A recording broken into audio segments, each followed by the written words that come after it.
Hey, how's it going? It's Eric. Thanks so much for watching these videos. I really do appreciate it. So in this video, I'm talking about the exact moment where I knew it was time for me to get out of the military. So back where my last video left off, I had applied to be an officer. I went through the whole process, took the FOQT, I passed it barely, went to the board. That was a really great experience, and I didn't get selected. Someone else got picked. And by the way, I'm actually looking back in hindsight, like, I'm glad I didn't get picked. That was not for me. And then so following that last video, I ended up going to ALS, which is Airman Leadership School. I showed up, I was older than everyone in all the classes. I was older than the instructors. I was older than the commandant. I was older than the first sergeant. I was older than the chief. So it was pretty wild, but I learned like so much from everyone there.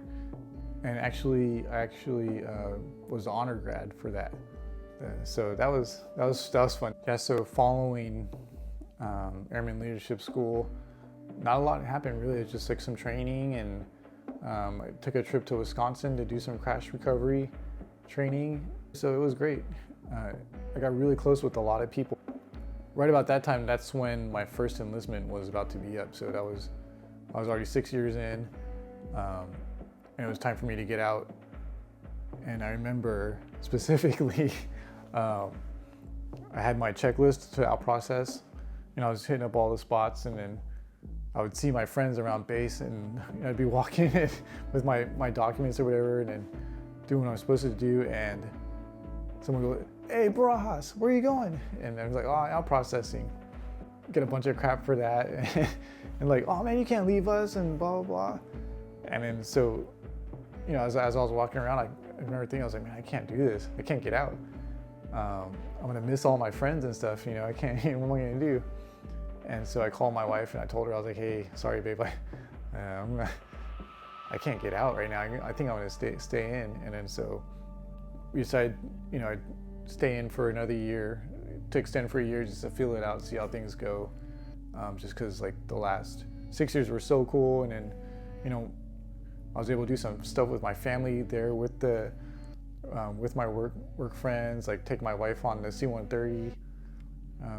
Got my kid loved going there, go in the base, and she called it let's go to the airplane house. And then, she gets to experience like looking at the planes, and she's so cute because like she'd, get excited when she sees me put on a uniform, but then she gets so mad because she knows I wasn't coming home. Yeah, so I ended up, my buddy swore me in. I signed up for another year. After I was sworn, things started really changing. My day job, I had a lot of responsibilities with my civilian career.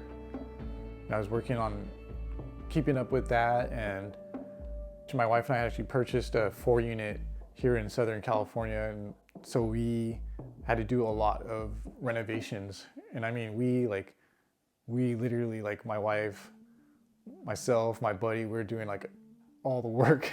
And then so, work during the day and then have to do these renovations like throughout the night. And then sure enough, hey, you gotta go to drill. And so I had to drop that. And so for months, and just going through that process of stay good at my civilian job, get this 4-unit ready for rent, have to try to retain all the information I was getting in, I'd go in for training, and it was starting to become like a lot. I started, stress started building up, and I started realizing like, oh man, I really need to get a break from all this stuff. We, like me, my wife, and my kid.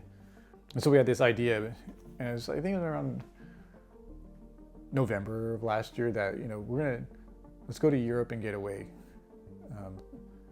Usually, prior to my daughter being born, we'd go to France, and just like kind of go to this apartment in France and then hang out there for a couple of weeks. We have some, very fortunate to have some friends who live in Paris and in Amsterdam, who have apartments that they let us, use from time to time. And we felt like, oh, next summer, let's get away, and then from all this craziness.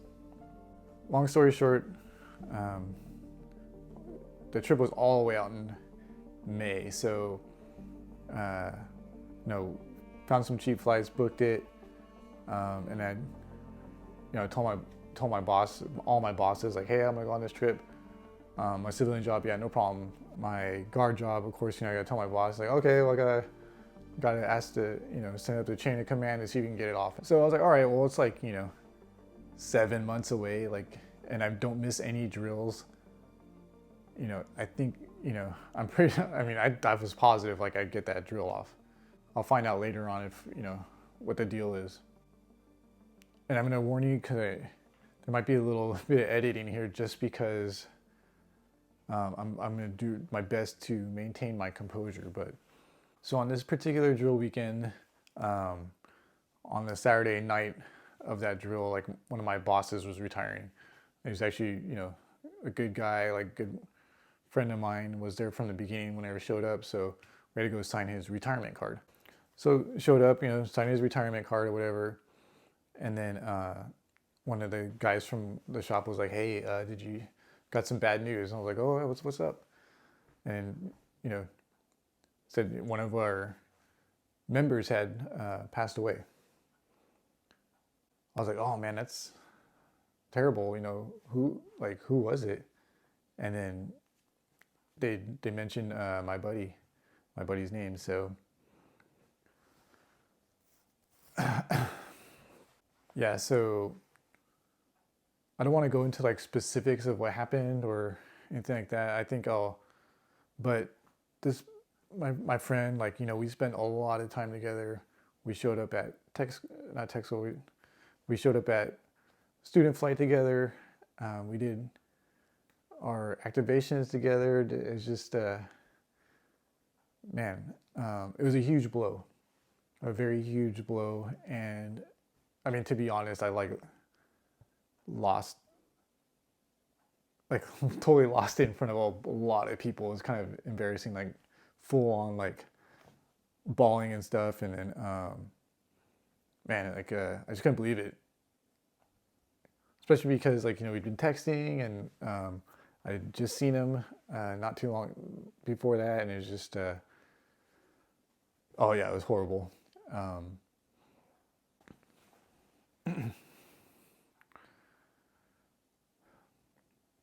I've been talking with his mom and some of his family members, and so yeah, I had to get my dress blues on, and unfortunately, like, his funeral landed on my daughter's birthday weekend. So, and that was hard because I had to take her to Disneyland. We had a hotel, and then, we were staying at the Westin across from Disneyland, and so I had to be there for the service. There's no way in the world I would ever miss that.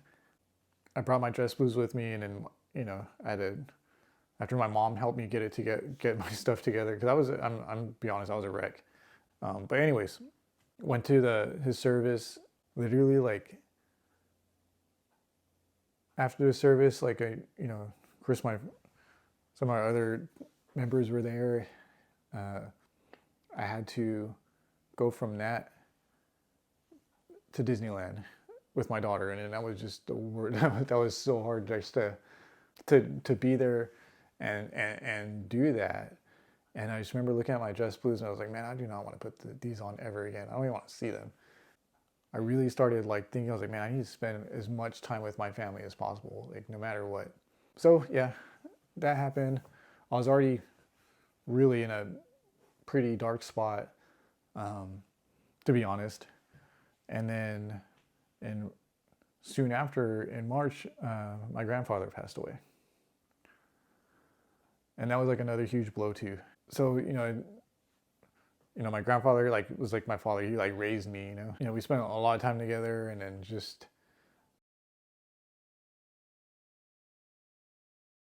it was a huge blow. I just kind of, it's hard to describe, like, where I was at that point in my mind, I guess, my mindset. But man, I was just like, I was mentally, like, done.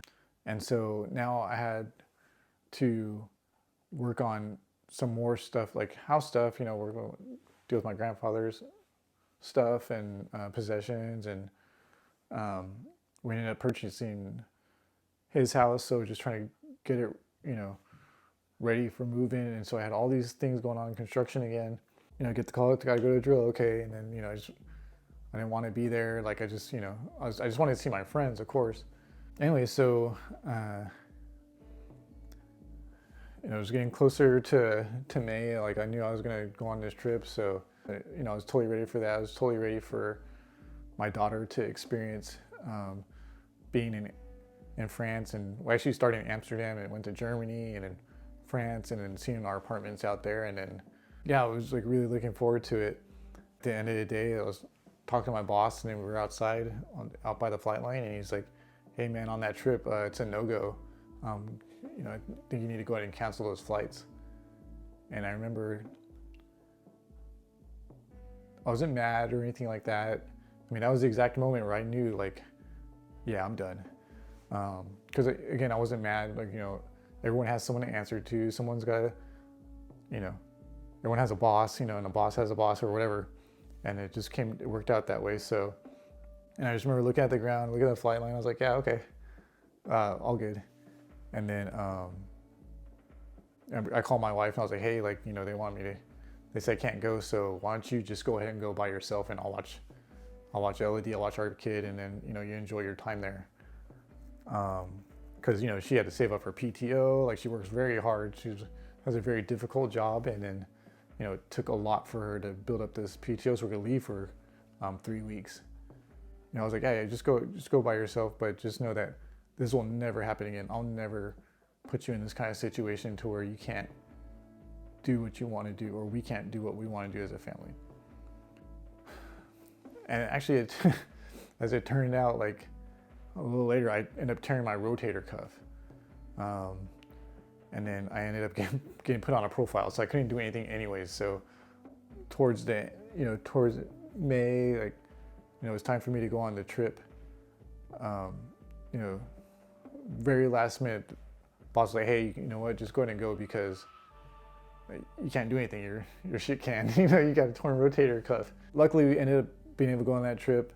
I think I'll post a video about that, but like that was like a life-changing trip for me.